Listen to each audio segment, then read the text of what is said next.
నమస్తే, నేను మీ నాగబాబుని. ఒక సగటు భారతీయుడిని, ఒక హిందువుని. అదేంటి మీరంతా నాస్తికుడు అనుకుంటున్న నాగబాబు హిందువుని అంటున్నాడని అనుకుంటున్నారా? ఆదిశంకరుల అద్వైతం, రమణుల ఆత్మజ్ఞానం, వీళ్ళిద్దరూ చెప్పిన నిరాకార స్వరూపమైనటువంటి ఆ పరమాత్మను నమ్ముతాను. హిందువు అనేది ఒక నమ్మకమో ఒక మతమో కాదు, ఇది ధర్మం, మన జీవన విధానం. అవివేకుల్ని అజ్ఞానుల్ని ఎడ్యుకేట్ చేసేలా చెప్పాలంటే ఇది ఒక జియోగ్రాఫికల్ ఐడెంటిటీ కూడా. ఆసేతు హిమాచలం నుంచి హిందూ మహాసాగరం వరకు ఈ పుణ్యభూమిలో పుట్టిన ప్రతి ఒక్కడూ హిందువే. ఈ దేశంలో, ఈ ధర్మంలో చార్వాకులు కూడా చోటుంది కాబట్టి నేను నికార్సైన హిందువుని. నా ధర్మాన్ని గౌరవిస్తూ ఇతరులను కించపరచకుండా బతుకుతున్న ఒక ప్రౌడ్ సనాతన హిందువుని. అందుకే నాకు ఎమ్మెల్సీగా కౌన్సిల్లో మాట్లాడే అవకాశం రాగానే హిందూ మతం కోసం పాటుపడే అర్చకుల చాలీ చాలని జీతబత్యాల గురించి మాట్లాడాను. మరి వైసీపీ నాయకుల సంగతి ఏంటంటారు? రండి చూద్దాం. సెప్టెంబర్ 6, 2020 అంతర్వేది శ్రీ లక్ష్మీ నరసింహస్వామి వారి రథం దగ్ధమైన రోజు. రాష్ట్ర వ్యాప్తంగా ఉన్న హిందువులందరి మనోభావాలు దెబ్బతిన్న రోజు. అప్పటి వైసీపీ ప్రభుత్వం ప్రతిపక్షాల ఒత్తిడికి తలొగ్గి కేసుని సిబిఐకి అప్పచెప్తామని చెప్పింది. కట్ చేస్తే 2023లో ఒక హిందూ హక్కుల యాక్టివిస్టు ఆర్టీఐ వేశాడు. దానికి సిబిఐ ఏం సమాధానం చెప్పిందో తెలుసా? అసలు ఈ కేసు మేము టేకప్పే చేయలేదని చెప్పారు. మసిపూసి మారేడికాయ చేయడంలో ఎక్స్పర్ట్స్ అయినటువంటి ఒక్క వైసీపీ నాయకుడైనా దీని మీద మీడియాలో మళ్ళీ మాట్లాడడం చూసారా? అయినా వీళ్ళకి అవతల వాళ్ళ పర్సనల్ జీవితాల మీద ఉన్న ఇంట్రెస్ట్ మన హిందూ దేవాలయాల మీద ఎక్కడ ఉంటుంది?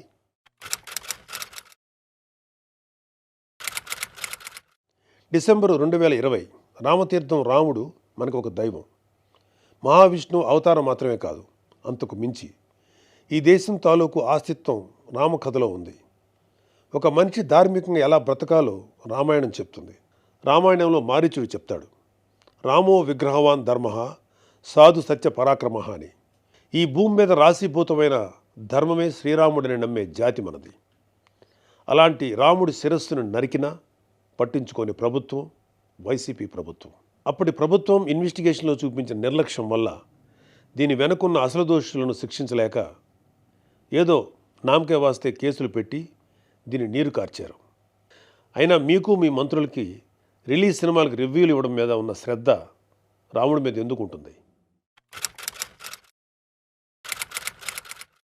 జనవరి 22, 2024 అయోధ్య రామమందిరం ఇనాగ్రేషన్ కొన్ని దశాబ్దాల సుదీర్ఘ న్యాయ పోరాటం తర్వాత, కొన్ని వందల మంది బలిదానాల తర్వాత హిందువులు కలల కన్నా రామమందిరం కల సాకారమైంది.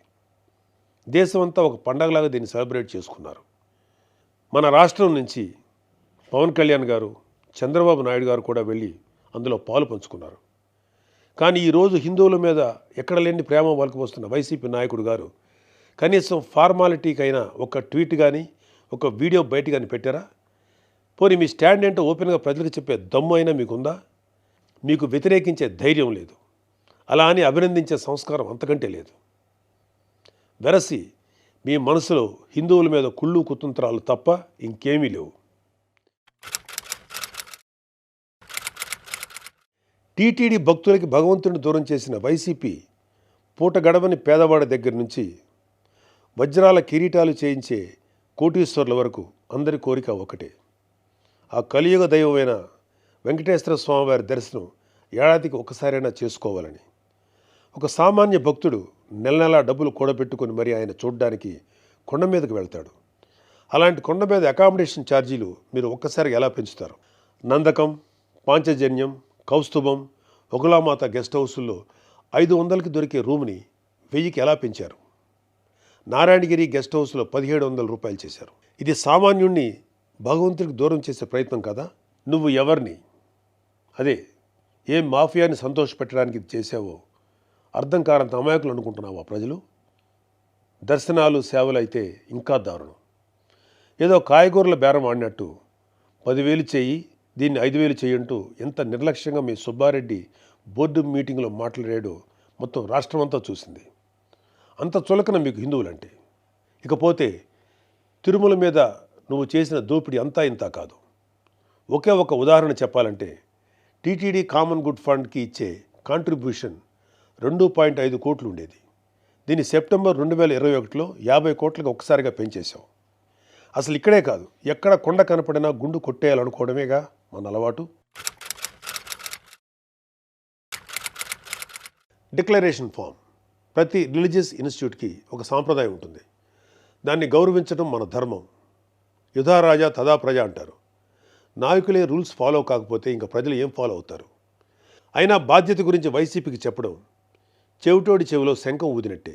పవన్ కళ్యాణ్ గారు ఆయన కూతురు పొలినాని తిరుమల తీసుకువెళ్ళినప్పుడు ఆ అమ్మాయి మైనర్ అయినా కూడా ఒక గార్డియన్గా ఆ అమ్మాయి తరఫున డిక్లరేషన్ ఇచ్చారు.